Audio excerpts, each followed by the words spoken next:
میں اپنے موضوع کی طرف آتا ہوں۔ اللہ نے سب سے افضل ترین ہستی نبی پاک صلی اللہ علیہ وسلم کو پیدا کیا۔ میرے نبی کے جسم میں بھی عیب نہیں تھا، میرے نبی کے کردار میں بھی عیب نہیں تھا، میرا نبی بے عیب ہے۔ حضور کے صحابی حضرت حسان بن ثابت، حضور کے صحابی حضرت حسان بن ثابت یہ حضور کے زمانے کے شاعر تھے، حضور کے زمانے کے نعت خواں تھے، حضور کے زمانے میں حضور کی تعریف بیان کیا کرتے تھے، اور یہ وہ صحابی ہیں۔ ایک مرتبہ کافروں کا جواب دینے کے لیے میرے نبی نے حسان بن ثابت کو اپنے منبر پر بٹھایا، حسان یہاں بیٹھ کے کافروں کا جواب دے۔ یہ ہیں وہ صحابی، انہوں نے حضور کی شان میں شعر کہے، سنیے ذرا۔ حضرت حسان بن ثابت کہنے لگے وَأَحْسَنُ مِنْكَ لَمْ تَرَ قَطُّ عَيْنِي، ان سے زیادہ حسین و جمیل میری آنکھ نے دیکھا ہی نہیں ہے۔ وَأَجْمَلُ مِنْكَ لَمْ تَلِدِ النِّسَاءُ، ان سے زیادہ جمال والا کسی ماں نے جنا ہی نہیں ہے۔ خُلِقْتَ مُبَرَّأً مِنْ كُلِّ عَيْبٍ، اللہ نے ان کو ہر عیب سے پاک پیدا کیا ہے۔ كَأَنَّكَ قَدْ خُلِقْتَ كَمَا تَشَاءُ، یہ ایسے پیدا ہوئے گویا جیسے یہ چاہتے چلے گئے، رب بناتا چلا گیا۔ میرے نبی کے کردار میں کوئی عیب ہے؟ میرے نبی کے کردار پہ کسی کافر نے بھی کوئی انگلی، کسی نے نہیں کہا کہ جھوٹے ہیں، بلکہ کافر بھی کہتے تھے صادق ہیں، امین ہیں، اپنی امانتیں حضور کے پاس رکھواتے تھے کہ نہیں رکھواتے تھے۔ یہ ہمارے نبی کی سچائی کی علامت ہے، یہ ہمارے نبی کی دیانت کی علامت ہے، یہ ہمارے نبی کے صداقت کی علامت ہے کہ کافر بھی ہمارے نبی کو صادق اور امین کہتے تھے، کافر بھی ہمارے نبی کو سچا کہتے تھے۔ کسی نے ہمارے نبی کے کردار پہ انگلی نہیں اٹھائی، اور ہمارے نبی کی شکل و صورت پہ بھی انگلی، ہمارے نبی کی شکل و صورت بھی سب سے اعلیٰ ہے۔ عام آدمی کے بارے میں شکل و صورت پر بات نہیں کر سکتے۔ آپ نہیں کہہ سکتے فلاں کانا ہے، اللہ نے بنایا۔ آپ نہیں کہہ سکتے فلاں بہرا ہے، اللہ نے بنایا۔ آپ نہیں کہہ سکتے فلاں گنگا ہے، اس میں اس کا قصور نہیں ہے، اللہ نے بنایا، اس کا کیا قصور ہے۔ لیکن یاد رکھنا، جب بات نبوت کی آتی ہے پھر کردار بھی دیکھا جاتا ہے، شکل و صورت بھی دیکھی جاتی ہے۔ ہم جو کہتے ہیں مرزا قادیانی کانا تھا، ایک آنکھ سے نظر نہیں آتا تھا، مرزا قادیانی لانتی دجال کانا تھا، ہم اس کے شکل و صورت پہ بات کیوں کرتے ہیں؟ ہم اس کے کانے ہونے پہ بات کیوں کرتے ہیں؟ سمجھیے گا ذرا، اگر وہ نبوت کا دعویٰ نہ کرتا، ہم اس کے کانے ہونے پہ بات نہ کرتے۔ اس نے نبوت کا دعویٰ کیا ہے۔ نبی ہونے کے لیے شکل و صورت بھی اچھی ہونی چاہیے، نبی ہونے کے لیے جسم بھی اچھا ہونا چاہیے، نبی ہونے کے لیے طاقت والا بھی ہونا چاہیے، نبی ہونے کے لیے کردار کا اچھا ہونا چاہیے۔ میرے نبی شکل و صورت میں بھی اعلیٰ ہے، میرا نبی جسم و جسامت میں بھی اعلیٰ ہے، میرا نبی کردار میں بھی اعلیٰ ہے۔ ابھی 2-3 دن پہلے انڈیا کے اندر ایک گستاخی ہوئی میرے نبی کی، اور یاد رکھنا یہ گستاخیوں کا سلسلہ بڑھتا چلا جا رہا ہے۔ کبھی کسی ملک میں نبی کی گستاخی اور توہین ہوتی ہے۔ کسی نے بڑی عجیب بات کہی، جب چور نے کسی گھر میں چوری کرنی ہو، وہ اس گھر میں پتھر پھینک کے چیک کرتا ہے سو رہے ہیں کہ جاگ رہے ہیں۔ اگر جاگ رہے ہوں تو چور واپس چلا جاتا ہے، چوری کرنے کی ہمت نہیں ہوتی، اور اگر گھر والے سو رہے ہوں تو چور آتا ہے، چوری کر کے چلا جاتا ہے۔ یہ ایک آدمی گستاخی کر کے مسلمانوں کو چیک کرتے ہیں، مسلمان سو رہے ہیں کہ جاگ رہے ہیں۔ اگر مسلمان خاموش رہا، غفلت کی چادر تان کے سویا رہا، یہ کچھ نہ بولا، یہ خاموش بیٹھا رہا، تو کافر سمجھیں گے کہ مسلمان سو رہے ہیں۔ وائے دن نبی کی گستاخی کریں گے، کبھی قرآن کی گستاخی کریں گے، کبھی قرآن کو جلا کے پھینک دیں گے، کبھی مختلف قسم کی توہین ہوتی رہے گی۔ ہاں، اگر مسلمان بیدارگی کا ثبوت دے، کافر میں ہمت نہیں ہے کہ ہمارے نبی کے بارے میں کچھ کہہ سکے، کافر میں ہمت نہیں ہے ہمارے نبی کے بارے میں کچھ بول سکے۔ یاد رکھنا ذرا، بعض مسلمان بڑے بھولے بھالے ہوتے ہیں، دین سے ناواقف ہوتے ہیں، اس وجہ سے مغرب والوں سے، یورپ والوں سے، انگریز سے، غیر مسلم سے متاثر ہو جاتے ہیں۔ ہم اس نبی کے ماننے والے ہیں جو کبھی کسی سے متاثر نہیں ہوا بلکہ متاثر کیا ہے۔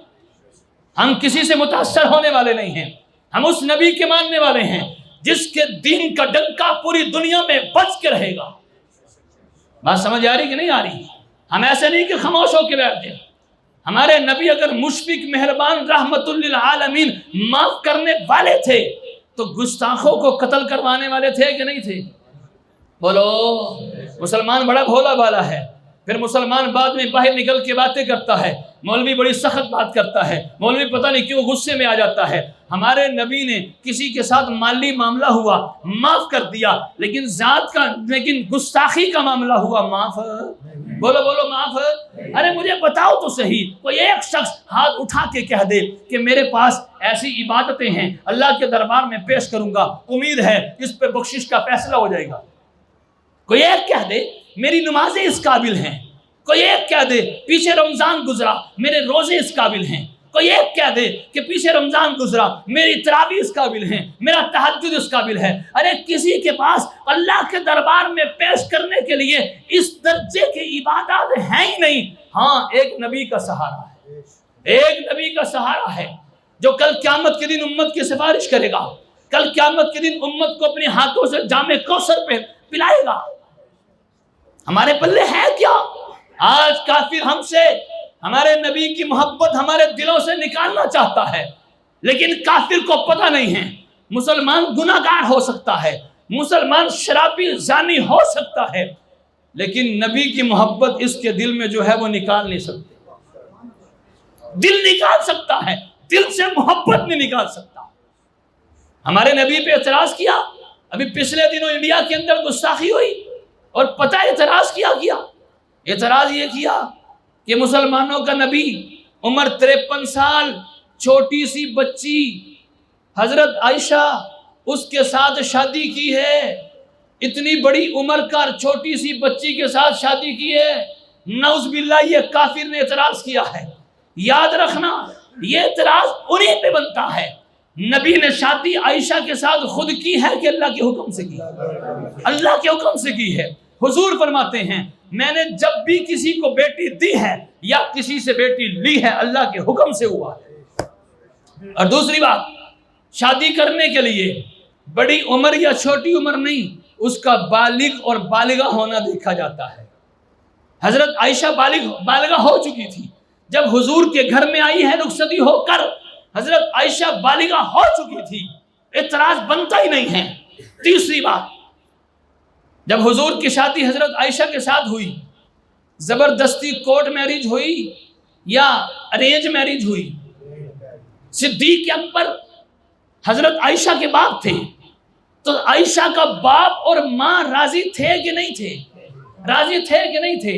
اگر کوئی باپ اپنی بیٹی کا نکاح کسی کے ساتھ کرنا چاہتا ہے، باپ بھی راضی، ماں بھی راضی، پورا خاندان راضی ہے، تیسرے بندے کو کیا تکلیف ہے؟ اگر کوئی اپنی بیٹی کا نکاح کسی کے ساتھ کرنا چاہتا ہے، پورا خاندان راضی ہے، کسی کو کیا تکلیف ہے کہ کیچڑ اچھالے؟ اور پوری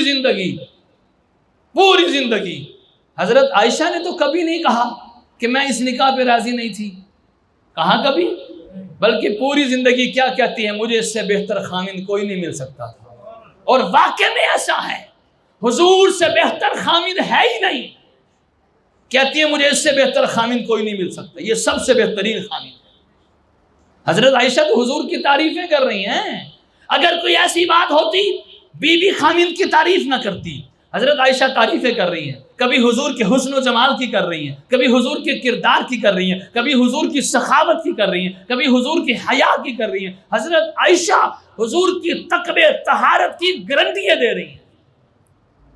حضرت عائشہ خود کہتی ہیں، سنو، حضرت عائشہ خود کہتی ہیں، فرماتی ہیں کہ میں نے حضور کی آنکھوں میں وہ حیا دیکھی ہے. حضرت عائشہ کہہ رہی ہیں میں نے حضور کی آنکھوں میں وہ حیا دیکھی ہے جو عرب کی کنواری لڑکیوں میں بھی حیا نہیں ہوتی. اور یہ کس دور کی بات کر رہی ہیں؟ جو دور حیا والا دور تھا، اور اس دور میں اور پھر عرب کا معاشرہ اور پھر کنواری لڑکی بڑی با حیا ہوا کرتی تھی. حضرت امی عائشہ فرماتی ہیں کہ ہمارا نبی ان کنواری لڑکیوں سے بھی زیادہ با حیا تھے، حیا والے تھے. آج خود گندے قسم کے لوگ، انگریزوں کا گوبر اور پیشاب پینے اور چاٹنے والے گھٹیا قسم کے لوگ، جو خود اپنی ہوس پوری کرنے کے لیے کبھی بچیاں نہیں، میں لڑکیوں کی بات نہیں کرتا، کبھی لڑکوں کو استعمال کر رہے ہیں، کبھی جانوروں کو استعمال کر رہے ہیں، انسانیت سے گری ہوئی گھٹیا ترین قوم ہمارے نبی کے بارے میں بات کرتے ہیں۔ ہمارا نبی بڑا اعلیٰ ہے، ہمارا نبی بڑا عرفہ ہے، ان کی تہذیب بھی پاک ہے، ان کا کردار بھی پاک ہے، ان کا حیا بھی پاک ہے، ان کا علم بھی سب سے اعلیٰ، وہ ہر چیز میں با کمال ہیں، اس پر تو اعتراض بنتا ہی نہیں ہے۔ نبی پاک صلی اللہ علیہ وسلم بڑی عمر کی، حضرت عائشہ چھوٹی عمر کی، یہ ان کو نظر آ گیا؟ وہ نظر نہیں آیا کہ جب پہلا نکاح حضور کا ہوا، حضور کی عمر 25 سال تھی، بیوی کی عمر 40 سال تھی، وہ نظر نہیں آیا کہ ہمارے نبی کتنے حیا والے، تقوی والے؟ وہ تو جوانی کا وقت تھا نا، جوانی میں تو دل کرتا ہے کنواری لڑکی ہو، جوانی میں تو دل کرتا ہے خوبصورت ترین لڑکی ہو، چونکہ ہمارے نبی خوبصورت ترین تھے، مثال کوئی نہیں تھی، لیکن اس عمر میں ایک بیوہ کے ساتھ نکاح کیا، اور اس بیوہ کی عمر بھی 15 سال زیادہ ہے۔ بات سمجھ آ رہی ہے کہ نہیں آ رہی؟ ساری چیزیں برداشت ہو سکتی ہیں لیکن نبی کی توہین ہے۔ اچھا، اب ہمارے لیے کرنے کا کام کیا ہے؟ صرف باتوں کی حد تک نہیں، ہم پریکٹیکلی کوئی کام کریں، ہم عملی طور پہ قدم اٹھائیں۔ وہ کیا ہے؟ وہ کیا ہے؟ ابھی سننے میں آیا کہ 4 اسلامی ملکوں نے بائیکاٹ کیا ہے، 4 اسلامی ملکوں نے۔ اب آپ اس انتظار میں ہوں گے کہ ہمارا ملک بھی، حکومت بھی بائیکاٹ کرے، ہم اس انتظار میں ہوتے ہیں۔ ہم سارا کچھ اپنا گند حکومت پہ ڈالتے ہیں، وہ بائیکاٹ کرے یا نہ کرے، ہم سے ہمارے بارے میں پوچھ ہوگی، ہم سے ہمارے حکمران کے بارے میں پوچھ نہیں ہوگی، ہم سے ہماری حکومت کے بارے میں پوچھ نہیں ہوگی، ہم سے ہمارے بارے میں پوچھ ہوگی، ہم تو بائیکاٹ کریں۔ انڈین ڈرامے دیکھتے ہیں کہ نہیں دیکھتے؟ ہم انڈین ڈرامے دیکھتے ہیں کہ نہیں دیکھتے؟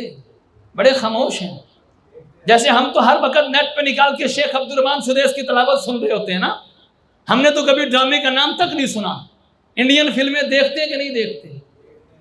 بولے بڑے خاموش، بڑے شریف، بڑے مزارے، جیسے کوئی نہیں دیکھتے۔ ہم ہی دیکھتے ہیں، ہم ہی دیکھتے ہیں۔ انڈین ڈرامے ہمیں پسند، انڈین فلمیں ہمیں پسند، ان کے ہیرو کے بالوں کا سٹائل ہمیں پسند، ان کے ہیرو کے لباس کا سٹائل ہمیں پسند، حتیٰ کہ جو ڈائلاگ وہ بولتے ہیں، آج کل کا ہمارا جوان ڈائلاگ وہی بولتا ہے۔ بولتا کہ نہیں بولتا؟ کام سارے وہی کر رہے کہ نہیں کر رہے؟ اور پھر ہم شور مچائیں کہ وہ گستاخی کر رہے ہیں۔ ہمارا شور مچانا بنتا ہی نہیں ہے۔ شور تب مچائیں کہ جب مکمل بائیکاٹ کا اعلان کریں۔ وہ گستاخی کرنے والے، وہ توہین کرنے والے، پچھلے دنوں انڈیا ہی کے اندر ایک مسلمان کی تذلیل کی گئی کہ نہیں کی گئی؟ وہ مسلمان جو برقع پہن کے کالج کے اندر آئی تھی، ہندوؤں نے تذلیل کی کہ نہیں کی؟ آپ نے شاید نہیں سنا نا، آپ دوسری چیزیں دیکھتے ہیں، اس طرح کی چیزیں ہم دیکھتے ہیں۔ پاکستان کے اندر اگر کسی ہندو کی تذلیل ہو، پورا ملک وہ شور مچائے گا کہ ہمارے ہندو بھائی کی پاکستان میں انسلٹ ہوئی ہے۔ کسی مسلمان کی پوری دنیا میں کہیں پر بھی تذلیل ہو، انسلٹ ہو، مسلمان خاموش کیوں بیٹھتا ہے؟ حضور تو فرما رہے ہیں مسلمان، پوری دنیا کے مسلمان یہ ایک جسم کی طرح ہے، یہ ایک جان کی طرح ہے۔ پوری دنیا میں کہیں بھی مسلمان کی انسلٹ ہوگی، پوری دنیا کے مسلمانوں کو بولنا چاہیے، آواز اٹھانی چاہیے۔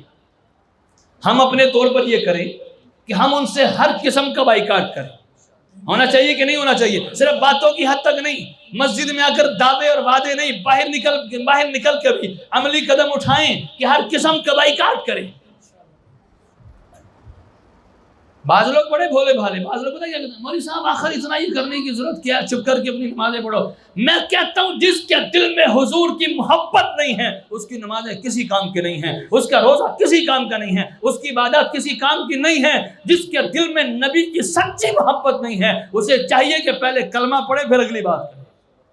جو نبی کا نہیں ہے وہ ہمیں سمجھا رہا ہے، جو نبی کا نہیں ہے وہ مولوی کو سمجھاتا ہے۔ مولوی اس طرح کی بات نہ کرو۔ ارے یاد رکھیں، سب سے پہلے ہمارے ایمان کی بنیاد حضور کی محبت۔ بات صحیح کہہ رہا ہوں غلط کہہ رہا ہوں؟ ہونا چاہیے کہ نہیں ہونا چاہیے؟ اگلی بات